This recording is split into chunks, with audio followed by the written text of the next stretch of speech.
Gramozna jama, kjer sicer poleti izkopavajo pesek, je bila tokrat prizorišče akcije poklicnih gasilcev. Potopili so se okrog 20 metrov globoko. Dokler ni vsaj 10 dni temperatura pod minus, je skoraj nemogoče takšne potope izvajati.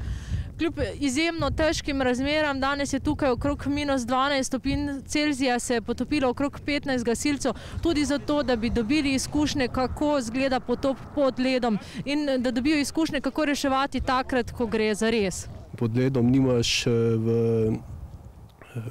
v teh zimskih razmerah se težko orientirati, če nimaš nekoga na površini. Vidljivost je še slaba, samo pri dnu je malo več vidljivosti.